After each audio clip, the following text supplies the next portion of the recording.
Halo Sobat Dukcapil dan Swarga Loka. Jumpa lagi di Rabi Pindo, rangkuman berita seputar Indonesia. Kembali lagi bersama aku Ara Dan aku Alvin. Kali ini kami berdua kembali menyuguhkan berita terbaru yang gak cuma informatif, tetapi juga inspiratif nih buat kalian semua. Apa kabar nih Sobat Swarga Loka hari ini? Semoga selalu diberikan kesehatan dan kelancaran ya dalam beraktivitas. Senang sekali bisa menyapa kalian di episode Rabi Pindo kali ini. Bener banget Ara, jadi jangan bosan-bosan ya Sobat Dukcapil dan Swarga Loka buat selalu tontonin Rabi Pindo. Oke Sobat Swarga Loka, di Rabi Pindo kali ini kami hadir dengan ulasan berita dan informasi terkini yang informatif banget. Jadi ikutin terus ya rangkuman momen-momen menarik minggu lalu yang pastinya menambah pengetahuan buat kalian. Bener banget, jadi tanpa berlama-lama lagi, mungkin langsung kita mulai aja kali ya dari berita pertama. Oke, memasuki berita pertama yaitu pemerintah Indonesia melalui Kemenpora menginisiasi pertemuan tingkat tinggi bertajuk Southeast Asia Ministerial Meeting on Youth and Sport 2026 atau SIMIS di Bali pada tanggal 3 sampai 4 Mei 2026. Forum ini dihadiri para menteri dan pejabat dari negara-negara Asia Tenggara untuk memperkuat kerjasama di bidang kepemudaan dan olahraga. Indonesia tidak hanya menjadi tuan rumah, tetapi juga berperan sebagai inisiator penggerak kolaborasi dan ruang dialog antar negara. Menteri Pemuda dan Olahraga, Erick Thohir, menekankan pentingnya sektor ini dalam menghadapi tantangan global sekaligus memperkuat ketahanan sosial dan ekonomi jangka panjang. Dikutip dari kemenpora.go.id, pertemuan ini bertujuan mendorong kolaborasi, pertukaran pengalaman, serta penyusunan kebijakan bersama guna mengembangkan potensi pemuda dan sistem olahraga di masing-masing negara. Hasil utama dari forum tersebut adalah Deklarasi Bali yang memuat 6 kesepakatan bersama. Salah satunya menegaskan peran strategis olahraga dalam membangun persatuan, perdamaian kawasan, serta meningkatkan posisi Asia Tenggara di tingkat global.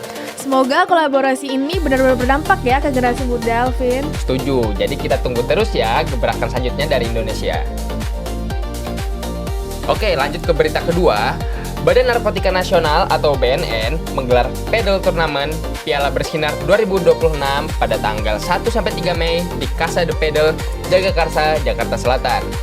Kegiatan ini merupakan bagian dari program Ananda Bersinar atau Aksi Nasional Anti Narkotika, dimulai dari Anak Bersih Narkotika yang bertujuan mendorong generasi muda menjalani gaya hidup sehat sebagai upaya pencegahan penyalahgunaan narkotika.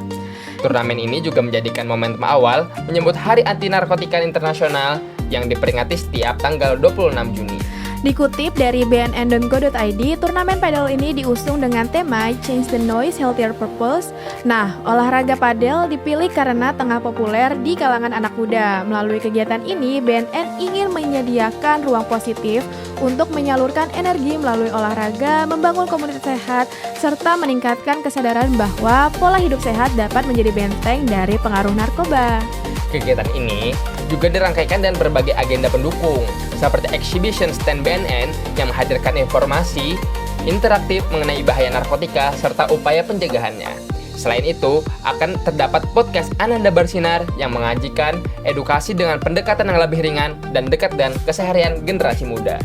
Tantan Sulistiana selaku Sekretaris Utama BNN Republik Indonesia dalam sambutannya menegaskan bahwa turnamen ini enggak sekedar kompetisi olahraga biasa. Beliau mengatakan bahwa nama Piala Bersinar yang diusung dalam gelaran ini merupakan akronim dari slogan Bersih Narkotika atau Bersinar yang menjadi komitmen BNN dalam mewujudkan Indonesia yang sehat dan bebas dari penyalahgunaan narkotika.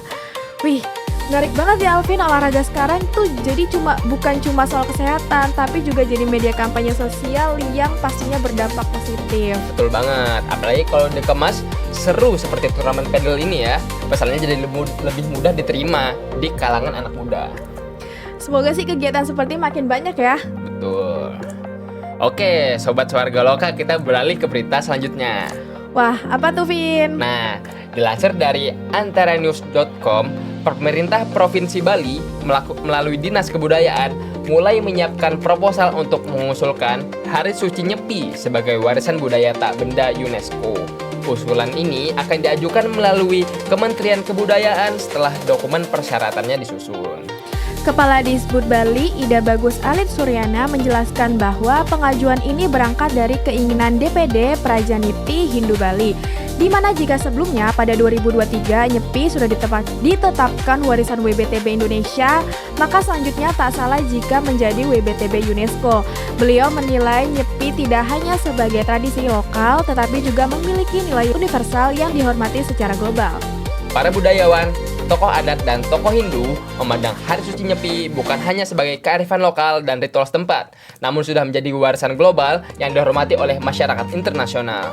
Setelah menyamakan persepsi, akhirnya para pemangku kepentingan sepakat mengusulkan Hari Suci Nyepi untuk menyusul Subak Jatiluwih menjadi warisan budaya tak benda yang diakui dunia. Wah, ini sih kalau Nyepi udah sampai diakui UNESCO pasti makin dikenal dunia nggak sih? Ya, apalagi maknanya itu dalam banget, bukan sekedar tradisi biasa. Ya semoga sih prosesnya lancar sampai benar-benar diakui ya. Amin. Biar budaya Indonesia makin mendunia. Oke, move ke berita terakhir. Mengutip dari theonenews.com, Kepala Dinas Kependudukan dan Pencatatan Sipil Irfan Wahyu Drajat mengungkapkan bahwa capaian aktivasi identitas kependudukan digital atau IKD di Surabaya telah melampaui 30% pada akhir April 2026. Angka ini sekaligus melebihi target nasional dan menjadikan Surabaya menjadi pilot project dalam implementasi IKD di Indonesia. Menurut beliau, percepatan aktivasi harus dilakukan mengingat jumlah wajib KTP usia 17 tahun ke atas di Surabaya mencapai sekitar 2,2 juta jiwa. Karena itu, peran aparatur sipil negara atau ASN dinilai sangat penting sebagai penggerak di tengah masyarakat. IKD memberikan berbagai kemudahan dalam layanan administrasi kependudukan. Selain mengurangi resiko kehilangan KTP, sistem digital ini juga mempercepat proses perubahan data serta meningkatkan efisiensi pelayanan publik. Nah, perlu diketahui juga nih, Alvin, bahwa dari sisi anggaran, penerapan IKD juga dinilai lebih efisien. Pasalnya, biaya pencetakan KTP fisik mencapai sekitar Rp10.000 untuk belangko dan Rp15.000 untuk proses cetak. Dengan digitalisasi, beban anggaran tersebut dapat ditekan secara signifikan. Dengan capaian yang telah melampaui target nasional ini, pemerintah Kota Surabaya optimis implementasi IKD dapat menjadi contoh bagi daerah lain dalam dorong transformasi digital layanan kependudukan di Indonesia. Wih, keren banget ya masyarakat Kota Surabaya, makin tertib mereka di Adminduk nih. Benar banget Ara, dan semoga terus dipertahankan ya keterlibatan ini karena IKD itu bermanfaat banget, mempermudah kita dalam mengakses layanan publik tanpa menggunakan KTP fisik. Nah, Sobat Warga Loka, berita tadi menutup episode Rabi Pindo kali ini. Semoga informasi tadi dapat menambah pengetahuan dan kesadaran kita bersama seputar perkembangan berita terkini di Indonesia. Biar teman-teman gak ketinggalan informasi, follow media sosial Disduk Capil Surabaya di bawah ini ya. Sekian Rabi Pindo episode kali ini. Aku Ara. Dan aku Alvin, pamit undur diri. Selamat beraktivitas Dan sampai jumpa di episode berikutnya.